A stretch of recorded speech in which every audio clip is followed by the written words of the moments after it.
Ya alhamdulillah Laura diperiksa, didampingi pamannya. Jadi salah satu pamannya dan salah satu kakaknya Niki, tapi kakaknya Niki ada di luar. Yang mendampingi di atas adalah adiknya Nikita. Jadi tadi informasi pada saat saya tadi di atas ada tambahan pertanyaan dari awalnya itu sebagaimana yang dikatakan oleh Humas sekitar 20, tapi setelah itu akhirnya ada 45 pertanyaan.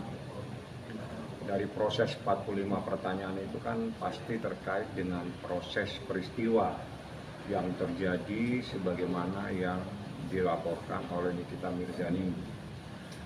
Ya, beberapa hal yang sudah disampaikan termasuk peristiwanya, tentang isinya ya mohon maaf kalau isinya saya tidak bisa menjelaskan. Yang jelas dia diperiksa sebagaimana yang ditentukan, dia didampingi oleh keluarganya. Jadi dalam hal ini orang tuanya, karena kebetulan kita ada keperluan lain sebagaimana yang Anda tahu adalah adiknya. Jadi diwakili oleh keluarga yang senasab. Seperti itu, proses lebih lanjut nanti Anda bisa tanyakan kepada penyidik melalui Humas setelah ini prosesnya seperti apa.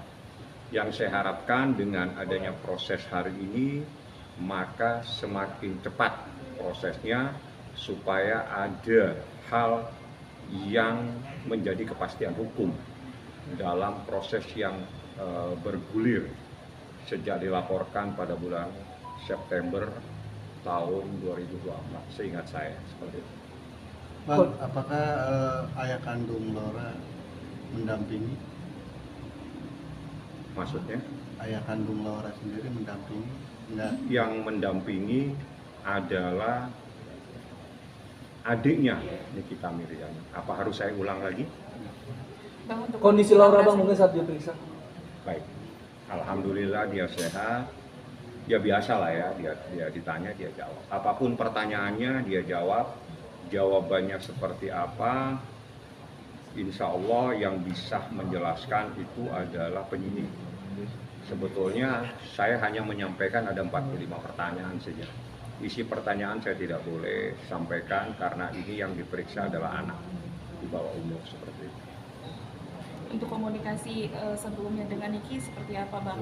Kalau itu saya tidak sempat bertanya ya, tapi tadi saya telepon Niki, kan kemarin dia bilang kalau sempat Bang saya akan datang, tapi setelah itu dia telepon, dia belum selesai syuting, dia berharap dari paman kakaknya si Edwin, dan setelah itu Edwin bilang supaya adiknya yang datang.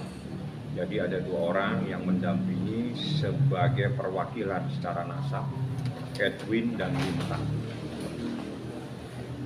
Untuk pertanyaan yang diberikan oleh penyidik, kira-kira dari Lauranya sendiri menjawab dengan seperti apa? Ya, dia jawab.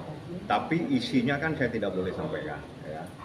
Tapi kalau seandainya besok Anda bertemu dengan penyidik diwakili oleh Humas, mungkin Humas bisa menjelaskan. Karena kan pun seandainya kita tahu ada batasan pada saat proses hukum terhadap anak di bawah umur. Jadi nggak boleh kita sampaikan. Yang jelas prosesnya adalah sah karena dia didampingi oleh keluarganya dari Laura, yaitu adalah pamannya sendiri dan juga ada dari Dinas Perlindungan Perempuan dan Anak. Artinya proses hukum ini sudah sah terhadap proses anak yang bermasalah secara hukum karena harus didampingi orang tuanya. Orang tuanya sudah diwakili oleh adiknya Nikita Mirzani dan kakaknya Nikita Mirzani. Untuk kondisi dari Laura sendiri seperti apa? Apakah sudah stabil atau? Kalau saya bukan ahli di bidang membaca seseorang stabil dan tidak stabil. Coba mungkin Anda tanyakan kapan proses hukumnya. Kalau saya mencoba untuk menjawab itu saya masuk kepada ahli psikiater namanya. Saya ahli hukum. Bang, kalau misalnya lihat dari Laura, apakah ada penyesalan bisa kenal dengan PA? Kalau Anda ketemu Laura nanti Anda tanyakan. Karena saya tidak mungkin bisa membaca hati seseorang. Tapi dari 45 itu jawabannya Laura menguatkan laporan Kak Vicky atau seperti apa? Bang? Itu kan pokok perkara. Jawabannya nanti pada saat sidang Anda akan tahu semua apa yang ada di dalam jawaban tersebut. Karena nanti pada saat proses, saya berbicara proses ya, saya tidak bicara perkara ini. Dalam sebuah proses di pengadilan ada yang namanya berkas perkara. Berkas perkara itu terdiri dari pemeriksaan para saksi semua dan juga dilampirkan barang bukti. Nah, di situ apa yang saksi sampaikan, jelaskan, terangkan, semuanya ada secara lengkap. Nah, biasanya berkas perkara itu akan diterima oleh terdakwa karena itu diminta dan itu sesuai dengan aturan KUHP. Jadi tidak ada yang bisa ditutupi dan tidak mungkin ditutupi karena berkas itu akan berbicara. Saksi A misalnya akan menjelaskan seperti apa, saksi B akan menjelaskan seperti apa, itu semuanya ada. Kalau saat ini saya ada larangan karena yang menjadi pihak atau orang yang diperiksa subjeknya adalah anak di bawah umur. Jadi saya tidak bisa menyampaikan. Yang bisa saya sampaikan, saya ulangi 45 pertanyaan. Bang, Laura sendiri masih di atas apa sudah kembali ke rumah aman? Saya coba akan cek nanti. Yang jelas tadi pada saat proses penandatanganan, saya langsung diberi informasi, saya harus menyampaikan kepada teman-teman semua, prosesnya sudah selesai, lebih lanjut saya harus mengecek lebih detail seperti apa. Oh, tapi bisa bertemu atau tidak bang? Kira-kira bang? Siapa? Bisa Kalau dengan- saya bertemu, Dengan orang Dengan yang teman-teman. kan anak di bawah umur. Kira-kira Anda yang lebih tahu lah. Kadang Anda juga memoto, Anda kasih tutup mukanya. Betul. Artinya teman-teman wartawan ini lebih pintar bagaimana menghadapi anak di bawah umur. Jadi nggak perlu ditanyakan karena Anda jawab sendiri. Abang setelah Laura ada Nah ini bagus pertanyaannya. Tanya ke Humas ya. Bagus pertanyaannya. Tapi kalau saya yang jelaskan, saya jadi penyidik nanti.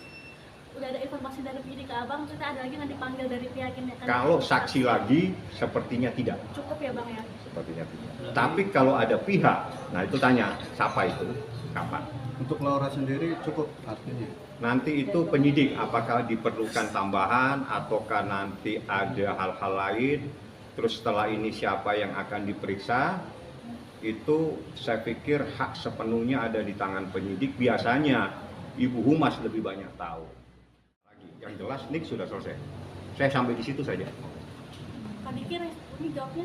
Ya, saya kan nggak pakai telepon, masa telepon lihat respon? Enggak. Didengar suaranya, iya. Iya, Sob. Suaranya saya dengar. Kalau respon harus ketemu sama Niki saya. Ya, apa? Nanti Apa saya jawabannya? ketemu, Apa saya lihat bagaimana seperti apa mungkin? jawabannya dia udah selesai, Bang. Udah selesai nih, ada 45 pertanyaan. Kedengarannya akan mudah lega atau seperti apa gitu bang? Nanti saya tanya lagi. Tapi saya tadi telepon nih udah selesai dan saya akan ke atas lagi habis ini. Bang, berarti ini Laura akan dibawa lagi kembali ke rumah aman? Pasti. Karena sejak saat itu dia memang dibawa perlindungan Dinas Perempuan dan Anak. Jadi seperti itu, Dinas Perlindungan Perempuan dan Anak. Ini untuk beberapa kali sih Laura di Ini adalah pemeriksaan dalam proses penyidikan baru itu. baru sekali. Ya, jadi proses itu kan ada dua. Penyelidikan sudah, saat ini adalah penyidikan. Jadi dalam penyidikan ini nanti setelah ini pasti akan diperiksa. Siapa itu nanti Humas yang tahu. Dari penyidik akan memanggil orang yang dilaporkan. Itu secara hukum seperti itu. Apakah nanti memanggil juga ahli? Nah, itu saya pikir dari pihak penyidik akan memanfaatkan semua apa yang dibenarkan oleh KUHP. Manakala memang dibutuhkan ahli, entah ahli pidana, apakah ahli kedokteran dan sebagainya, itu pasti penyidik akan menggunakan hak yang diberikan oleh KUHP untuk melakukan pemanggilan kepada siapa saja yang dianggap perlu dan penting dalam proses hukum saat ini.